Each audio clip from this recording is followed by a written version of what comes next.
Hello everyone, welcome to you all on my YouTube channel. I hope आप बहुत अच्छे होंगे।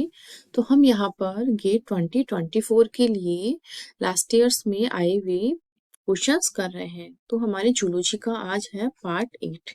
चलिए आज का क्वेश्चन स्टार्ट करते हैं। तो आज का हमारा फर्स्ट क्वेश्चन है, match the terms in column first. यहाँ पर क्या है, कॉलम फर्स्ट में कुछ टर्म्स दी हुई है with the specific description in column second. तो कॉलम सेकंड में इनका कुछ डिस्क्रिप्शन दिया हुआ है कि यहाँ कुछ टर्म है फर्स्ट में एंड यहाँ इनका फंक्शन बोल दो या इसका डिस्क्रिप्शन बोल दो। तो फर्स्ट है हमारी पी है जाइगोट। तो जाइगोट क्या होता है हमारे, यहाँ पर क्या होता है, जाइगोट में फर्टिलाइजेशन होता है एग एंड स्पर्म जो होता है, इस दोनों में क्या है, फर्टिलाइजेशन के बाद में क्या है, हमारे जाइगोट का फॉर्मेशन होता है। जाइगोट क्या होता है हमारे, ट्वेन होता है। और एग एंड स्पर्म क्या है हमारे, एन एंड हैप्लॉइड होते हैं दोनों। और यहाँ डिप्लॉइड होता है हमारा जाइगोट। तो यहाँ क्या होता है, an a cell that results from fertilization. तो हमारी जो जाइगोट होता है वो क्या होता है, फर्टिलाइजेशन के बाद का क्या है, रिजल्ट होता है। तो हमारे पी का हो जाएगा 3। तो पी का 3 हमारे यहाँ किस किस में दिया है, पी का 3 ए में दिया है एंड डी में दिया है। तो बी और सी ऑप्शन हमारे कट जाएंगे। फिर हमारे मोरुला। तो मोरुला क्या होता है, ये होता है एक compact mass of cells. Morula stage कौन सी होती है, जाइगोट बनता है। जाइगोट के बाद इसमें और डिवीजन होता है, 2 सेल, 2 से 4 सेल, 4 से 8 सेल। जो 8 सेल जो होता है उसको बोलते हैं मोरुला। ये क्या है, कॉम्पैक्ट मास ऑफ सेल्स का ये होता है। तो ये हो जाएगा हमारी 6। तो क्यू का 6 हमारी ये भी दोनों में दिया हुआ है। फिर हम देखते हैं ब्लास्टोसिस्ट, जो कि ये क्या होता है, ब्लास्टोसिस्ट मोरुला के बाद में जो स्टेज आती है उसमें क्या होता है, इस तरह से एक बीच में कैविटी इस तरह से बन जाती है और बाकी के सेल्स क्या इस तरह से हमारी चारों तरफ प्रेजेंट रहती है। तो एक होलो स्फीयर ऑफ सेल्स इसको बोलते हैं। तो ये हो जाएगा हमारी फर्स्ट। फिर है ओवन। ओवम जो होता है ये क्या होता है, एक अनफर्टिलाइज जो एग होता है हमारा उसको ओवम बोलते हैं। तो ये हो जाएगा 5। फिर है नियोनेट। नियोनेट हमारे क्या होता है, तो ए न्यूली बॉर्न ऑफस्प्रिंग जो होती है उसको बोलते हैं नियोनेट। तो ये हो जाएगा सेकंड। फिर है फीटस। अब फीटस और एम्ब्रियो में क्या डिफरेंस होता है, एक बार आप ये देखिए। हमारे जब जाइगोट बनता है तो जाइगोट के बाद हमारी मोरुला स्टेज आती है। मोरुला से और आगे 16 सेल डिवीजन होता है, मतलब काफी सारी स्टेजेस आती है। तो जाइगोट से लेके हमारे 3 मंथ का जो बेबी होता है उसको बोलते हैं एम्ब्रियो। 3 मंथ के बाद जो 9 मंथ तक का जो बेबी होता है वो हमारे कहलाता है फीटस। इस तरह से एम्ब्रियो जो होता है जाइगोट से लेके 3 मंथ तक का जो जाइगोट होता है उसको हमारे एम्ब्रियो बोला जाता है। अब 3 मंथ के बाद 9 मंथ तक के जो बीच का ड्यूरेशन होता है उसको बोला जाता है फीटस। तो हमारी इस तरह से फीटस हो जाएगा एन एम्ब्रियो। ये हो जाएगा फोर्थ। अगर हम देखें पी का 3, क्यू का 6, ठीक है, आर का फर्स्ट, ठीक है, तो ये वाला हमारा कट जाएगा। तो ऑप्शन नंबर ए हमारे सही हो जाएगा। फिर है एस का 5, ठीक है, टी का सेकंड एंड यू का हो जाएगा हमारे 4। इस तरह से ऑप्शन नंबर ए सही हो जाएगा। बाकी के जो टर्म्स थे इनके क्या मतलब होता है वो भी मैंने आपका क्लियर कर दिया है। ये हमारा डायग्राम दिया है, ये देखो। ओव्यूलेशन होता है उस साइड से, ठीक है, यहाँ से क्या होता है हमारा एग रिलीज होता है। एग रिलीज होने के बाद यहाँ पर स्पर्म आते हैं, इनका फर्टिलाइजेशन होता है। फर्टिलाइजेशन से देखो जाइगोट बन गया 2n। यहाँ पर पहले ये n था एंड स्पर्म जो है ये भी n थे। यहाँ फर्स्ट क्लीवेज हुआ, फर्स्ट क्लीवेज से 2 सेल स्टेज आती है, 2 से 4 आती है, 4 से जो होता है 8 सेल स्टेज आती है जिसको अनकॉम्पैक्टेड मोरुला बोलते हैं। इसके बाद ये सेल जो होती है और पास में आती है, कॉम्पैक्टेड होती है, 8 सेल स्टेज, इसको बोलते हैं मोरुला। फिर 5 डेज में क्या होता है, अर्ली ब्लास्टोसिस होता है। फिर 6 से 7 डेज में लेट स्टेज ब्लास्टोसिस्ट होता है, हचिंग होती है एंड देन इम्प्लांटेशन होता है हमारे ब्लास्टोसिस का यहाँ पर इस वाली वॉल के अंदर। चलते हैं नेक्स्ट क्वेश्चन पर। नेक्स्ट क्वेश्चन है match the auto immune disease. यहाँ क्या है, कुछ ऑटो इम्यून डिजीज दी हुई है कॉलम फर्स्ट में for the self antigens in column second. यहाँ कुछ एंटीजन्स दिए हुए हैं जो कि कॉलम सेकंड में है। अगर हम यहाँ पर सबसे इजी देखें, इजी तो यहाँ कुछ भी नहीं है, थोड़ी मेमोरी टाइप की चीजें हैं, ये थोड़ा हार्ड टाइप का क्वेश्चन है। तो यहाँ हम देखें मल्टीपल स्क्लेरोसिस जो होता है ये ऑटो इम्यून डिजीज होती है और इसका जो सेल्फ एंटीजन होता है वो होता है माइलिन। तो इसका हो जाएगा फर्स्ट। तो हमारे एस का जो फर्स्ट है वो किस किस में दिया है, वो एक ही ऑप्शन में दिया है, तो बाकी के ऑप्शन हमारे कट जाएंगे।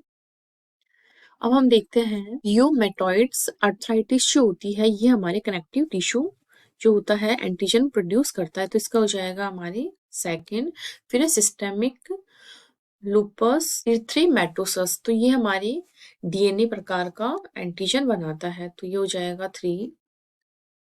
एंड फिर है मैथेशनिया ग्रेविस, तो ये हमारी होता है एसिटाइल कोलिन रिसेप्टर। तो इस तरह से अगर हम देखें, पी का सेकेंड, क्यू का 3, आर का है हमारे 4 एंड एस का है फर्स्ट। ऑप्शन नंबर जो बी है हमारा करेक्ट आंसर हो जाएगा। नेक्स्ट क्वेश्चन पर बढ़ते हैं।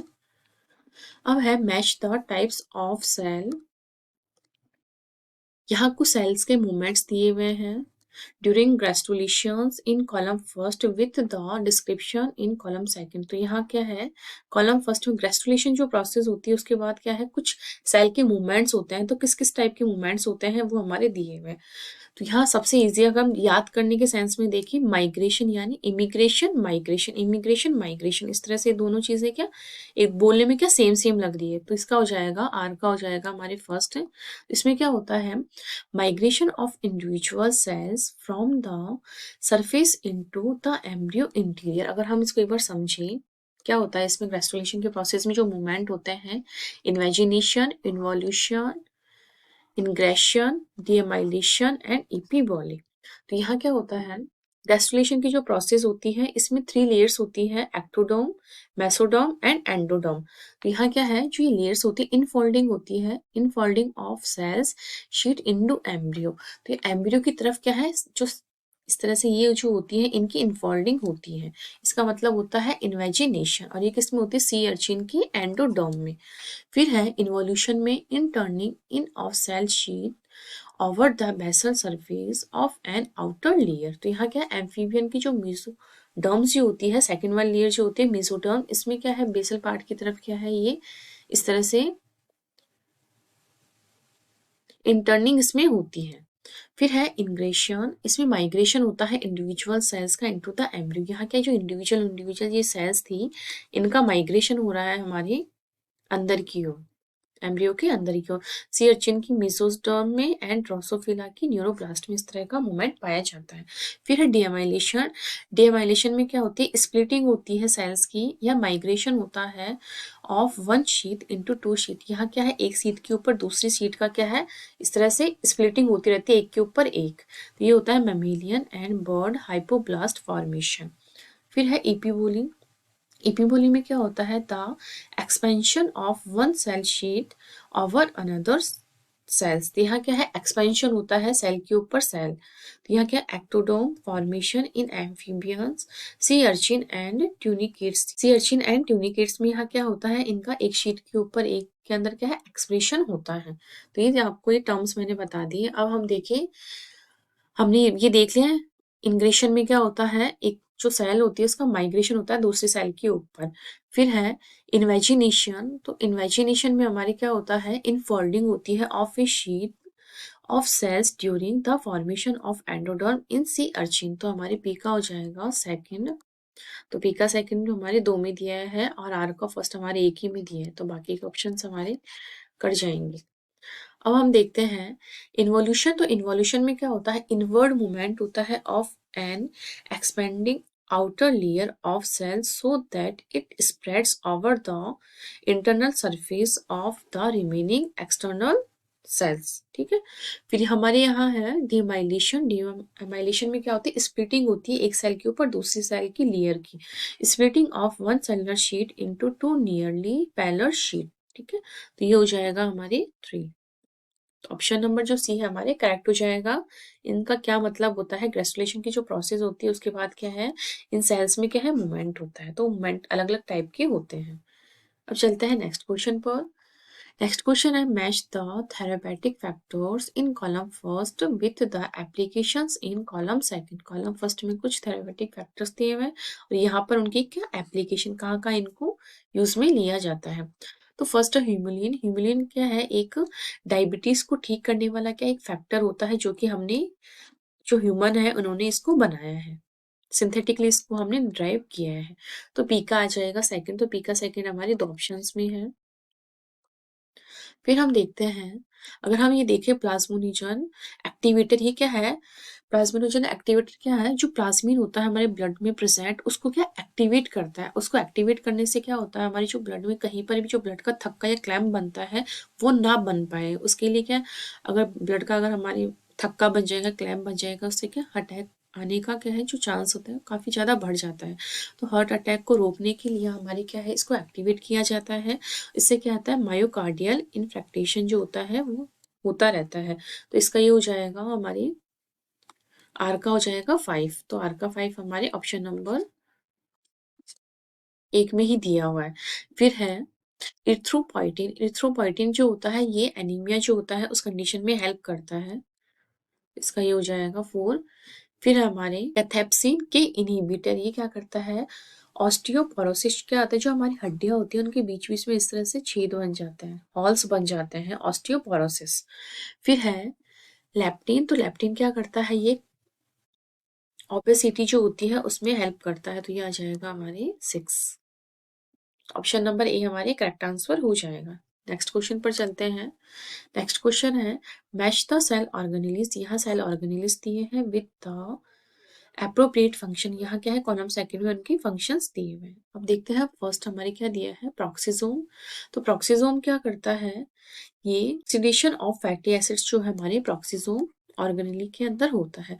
अब endoplasmic reticulum and Golgi complex, यहाँ क्या है, इनमें ग्लाइकोसाइलेशन होता है। हमारी जो कार्बोहाइड्रेट्स की जो मॉइटी होती है उनके ऊपर क्या है, ग्लाइकोसाइलेशन, या उनकी जो बाहर आउटर साइड पर क्या है, उनके ऊपर कुछ कार्बोहाइड्रेट्स को ऐड किया जाता है। तो ये ग्लाइकोसाइलेशन जो एंडोप्लाज्मिक रेटिकुलम में होता है एन ग्लाइकोसाइलेशन, जबकि गोल्जी कॉम्प्लेक्स जो होता है इसमें होता है ओ ग्लाइकोसाइलेशन।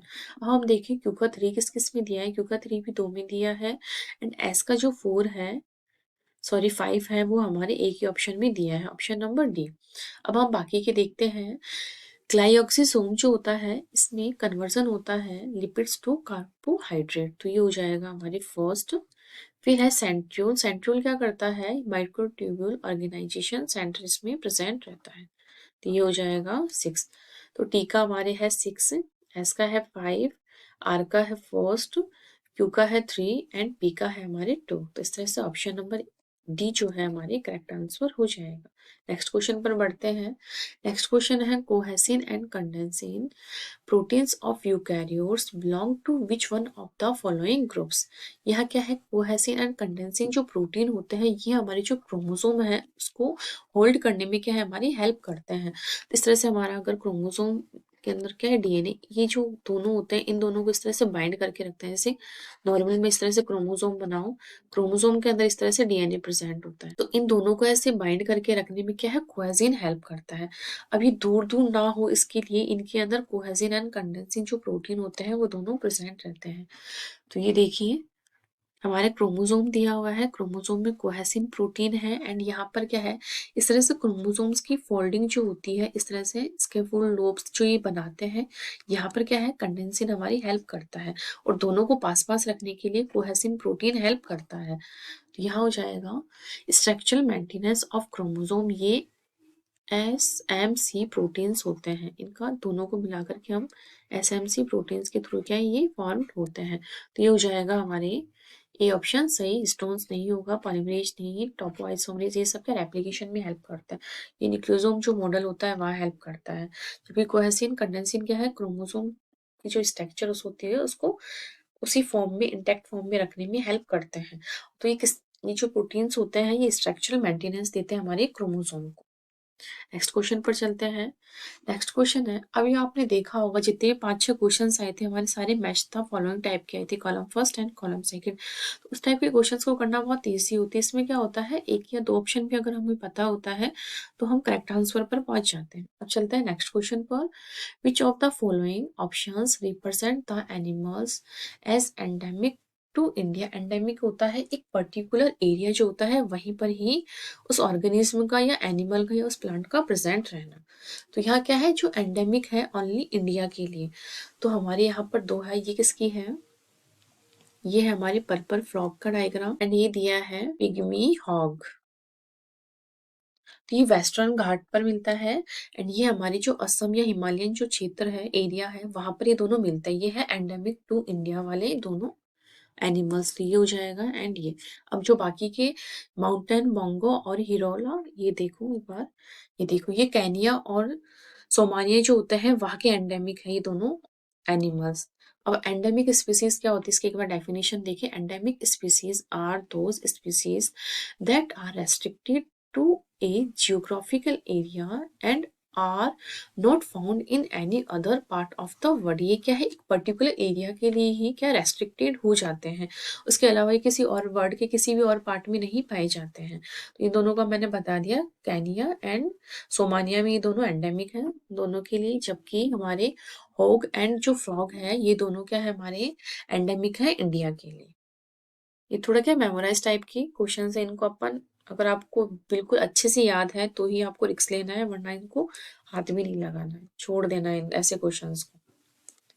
अब नेक्स्ट क्वेश्चन है, विच of the following amino acids contain more than one chiral centre. Chiral centre यहाँ हमें पूछा गया है, मतलब एक से ज्यादा कायरल सेंटर जहाँ प्रेजेंट है, कौन कौन से होते हैं, वो होता है हमारे आइसोल्यूसिन एंड थ्रियोनिन। ये दोनों एमिनो एसिड्स क्या होते हैं, इनके पास दो कायरल सेंटर प्रेजेंट होते हैं। अगर हम देखें इनके स्ट्रक्चर आइसोल्यूसिन में, इसमें एक तो ये हो जाएगा हमारे कायरल सेंटर, एक तो देखिए ये हो जाए। इसमें क्या है, जो कार्बन से जुड़े हुए जो ग्रुप्स होते हैं वो डिफरेंट होने चाहिए, सेम नहीं होने चाहिए। जैसे ही डिफरेंट होते हैं, इसमें देखिए इस तरफ क्या है एमिनो ग्रुप है, इस तरफ क्या है सी कार्बोक्सिलिक ग्रुप दिया हुआ। तो एक ये हमारे कायरल सेंटर बन गया एंड एक ये वाला कायरल, इसके पास भी एक तो CH3 मीथेन ग्रुप है, एक तरफ हाइड्रोजन है, एक तरफ हमारे कार्बन से जुड़े हुए सारे ग्रुप्स अलग है। तो यहाँ क्या है, दो कायरल सेंटर प्रेजेंट है। इस तरह से जो ये स्ट्रक्चर है हमारी, ये है हमारे थ्रियोनिन। इसके पास भी अगर हम देखिए, देखो एक ये वाला, इसके पास एक OH हाइड्रोक्सिल ग्रुप है, एक कार्बोक्सिलिक ग्रुप है, एक अमोनिया यहाँ प्रेजेंट है, एमिनो ग्रुप जिसको हम बोल सकते हैं। तो यहाँ क्या है, सारे ग्रुप्स क्या है डिफरेंट। तो यहाँ पर भी क्या है, दो कायरल सेंटर प्रेजेंट। अगर हम और स्ट्रक्चर्स देखें, इसमें अगर हम देखें, ये है हमारी ल्यूसीन के स्ट्रक्चर। यहाँ पर क्या है, एक कायरल सेंटर तो ये है प्रेजेंट, क्योंकि यहाँ पर कार्बोक्सिल ग्रुप है एंड यहाँ पर एमिनो ग्रुप है। लेकिन यहाँ पर जो ये कार्बन, इसके पास मीथेन ग्रुप, CH2 सारे ग्रुप्स क्या है सेम हो गए, इसलिए यहाँ पर क्या है एक कायरल सेंटर ही प्रेजेंट है। इसी तरह से सेरेन के स्ट्रक्चर अगर हम देखें, क्या है, इसमें भी हमारे एक ही कायरल सेंटर प्रेजेंट है, क्योंकि यहाँ पर कार्बोक्सिल ग्रुप है, यहाँ पर हमारे एमिनो ग्रुप है एंड यहाँ पर OH ग्रुप। तो इस तरह से माना नहीं जाएगा, तो यहाँ पर ऑल ओवर हमारे एक ही कायरल सेंटर है, यहाँ पर दो एंड यहाँ पर भी क्या है, दो कायरल सेंटर प्रेजेंट है। तो ये क्या है, MSQ में मल्टीपल चॉइस टाइप का क्वेश्चन है। तो यहाँ पर हमें दो ऑप्शन चूज करने होंगे, isoleucine and threonine. Serine and leucine हमारे नहीं होगा। तो इसका ऑप्शन जो है दो हमारे राइट है, बी एंड डी। ये थे हमारे आज के क्वेश्चंस। आई होप आपको सारे क्वेश्चन समझ में आए होंगे। फिर भी आपको अगर कोई डाउट है तो आप कमेंट सेक्शन में कमेंट करके पूछ सकते हैं।